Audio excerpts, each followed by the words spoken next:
आठगड़ तिगिरिया अंचल लघुचाप जनित लगाण वर्षा तलिया अंचल कलबल कलाणी वर्षा फुलुची सापुआ नदीर जलस्तर पुराणाकटक संबलपुर रास्तार गोड़ीझरिया बाईपास निकट में जड़े बाइक चालकों गाड़ी रास्ता उपर भासी जाइथिला। निकटरे थिबा एक होटेल ले 6 जण व्यक्ति मध्य फसी रहिथिले। घटना संपर्क में तिगिरिया दमकल बाहिनी को खबर दिया परे दमकल बाहिनी सदस्य माने आसी सफलतार सह तांको उद्धार करिसेंती। आठगड़ तिगिरिया अंचल लघुचाप जनित वर्षार प्रभाव देखा मिली। पुराणाकटक संबलपुर रास्तार गोड़ीझरिया बाईपास निकट में जड़े बाइक चालकों गाड़ी रास्ता उपर भासी जाइथिला। दमकल बाहिनी खबर पाइबा परे गाड़ी को सफलतार सह उद्धार करिसेंती दमकल बाहिनी सदस्य माने। तो स्थिति वर्तमान किछि एमिति अछि सापुआ नदीर जलस्तर बढ़ुछि एवं या भितर पुराणाकटक संबलपुर रास्तार गोड़ीझरिया बाईपास छक उपरे भी रास्ता उपरे पानी चलुथिबा नजर को आछि। इन घरे बर्तमान पानी पशिलानी। आठगड़ लघुचाप जनित लगाण वर्षार प्रभाव आपण मैंने देखुंट जो भाव में रेस्क्यू करा जाइथिला। एक्सक्लूसिव फुटेज आपण देखुंट रेस्क्यू बर्तमान करा जाइथिला। फुलुची सापुआ नदीर जलस्तर और से रास्ता उपरे जड़े बाइक चालकों बाइक भासी जाइथिला एवं संपृक्त व्यक्ति को मध्य उद्धार करा जाइछि, गाड़ी को मध्य उद्धार करा जाइछि।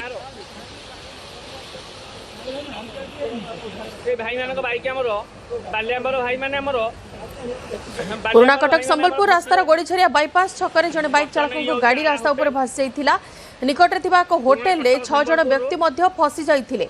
तो सेमानकु मध्य उद्धार करा जाइछि। एक्सक्लूसिव फुटेज आपण देखुचंती। रास्ता उपरे पानी चलीथिला एवं पानीर सुओ एते अधिक थिला जे लोक माने भय करथिले एवं ता भितरे होटेल ले 6 जण फसी रहिथिले। पानी भितरे सेमानकु मध्य उद्धार करा जाइछि। घटना संपर्क में तिगिरिया दमकल बाहिनी को खबर दिया जाइथिला। दमकल बाहिनी सदस्य माने आसी सफलतार सह तांको उद्धार करिसेंती। एक्सक्लूसिव फुटेज आपण देखुंट। आठगड़ तिगिरिया अंचल लघुचाप जनित लगाण वर्षा तलिया अंचल वर्षा कलबल करुछि। सहयोगी सुशांत अच्छा आम सहित सविशेष सूचना। सुशांत, केमिति अछि वर्तमान स्थिति? देखो निहाती भाव में कहवा तलिया अंचल एक विपद सृष्टि होती। लघुचाप जनित प्रबल वर्षा कारण सापुआ नदी बर्तमान विपद संकेत उपरे जल प्रवाहित होती। जो चित्र राज्यवासी देखुंट ये समस्त अंचल तिगिरिया एवं आठगड़ किसी अंचल जहाँकि कहवा तिगिरिया गोड़ीझरिया बजार जाए कलरागढ़ छकरे गत काली 6 जण एक होटेल फसी जाइथिले। अग्निशम बाहिनी उद्धार करथिला। अन्यपटे कहवा आठगड़ किसी अंचल जलमग्न रही। लोक मैंने स्कूल घरे राति तमाम आश्रय नहीं से उक्त स्थान को विधायक रणेंद्र प्रताप स्वाई परिदर्शन कर लोक मानू आश्वासना देते। अन्यपटे कहवा आठगड़ दिज्ञापित अंचल गदा साई रही। गदा साई आंठुए आंठुए पानी लोक मैंने काली ठारू ना खाई ना शोई। चाष जमी तिगिरिया संपूर्ण भाव में धोई जाइए। अन्यपटे बड़म्बार अधिष्ठात्री देवी माँ भट्टारिका मंदिर को यातायात करुवा रास्तार 2 ରୁ 3 फुट पानी जो सेठी जनजीवन प्रभावित होती।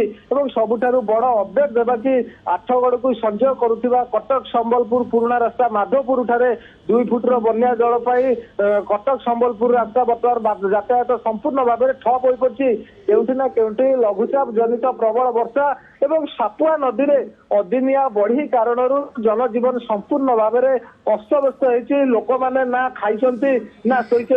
एबे भी जलस्तर बढ़ुची, जलस्तर कमिवार ना धरुना जहाँ फल जनजीवन एक प्रकार प्रभावित होती। जहाँकि सूचना मिलूँ कि सापुआ नदीर पानी जितेबाला कम साधारण जनजीवन साधारणतः हम किंतु हिंदोल अंचल जो वर्षा पानी आसूची सापुआ नदी को बोझ उपर ललिता बिड़ा सदृश पानी जी बढ़ुची लोक मान आशंका से बढ़ुची। कारण राति हेले सरीसृप भय रोचे। अन्यपटे लोक मैंने राति शोई ना खाई ना जहाँकि स्थानीय अंचलवासी किसी नेता अच्छा रंधा खाद्य सुखिला एमिति अंचल अच्छी जहाँ की पूरा पानी घेर अच्छी पूरा तिगिरिया आठगड़ अंचल पानी घेर अच्छी ना निर्दिष्ट केतोटी गाँ कि निर्दिष्ट केतोटी घर अच्छी पानी घेर? देखो तिगिरिया जदि कहवा तिगिरिया ब्लॉक जो 14टी पंचायत जाऊँगी 14टी पंचायत रु पाखापाखि 4टी पंचायत अधिवासी संपूर्ण पानी घेर अच्छा ना सेठाकू कई जाई पारुचंती ना सेठाकू कई आसी पारुचंती। केवल अग्निशम बाहिनी से खबर ऊपर नजर रखी एवं टिगिरिया तहसिलदार मध्य से खबर ऊपर नजर रखिंट गतकाली राति विधायक सेठारे ट्राक्टर जोगे सेठारे पहुंची अन्यपटे कहवा निहाती भाव में स्थानीय लोक को उद्धार काम बर्तमान विधायक नियोजित अच्छा विधायक भी साहाय्य करने चेष्टा कर जो प्रशासनिक अधिकारी अच्छा से भी स्थिति उपर नजर रखिंट धन्यवाद सुशांत खबर उपर नजर रखि था।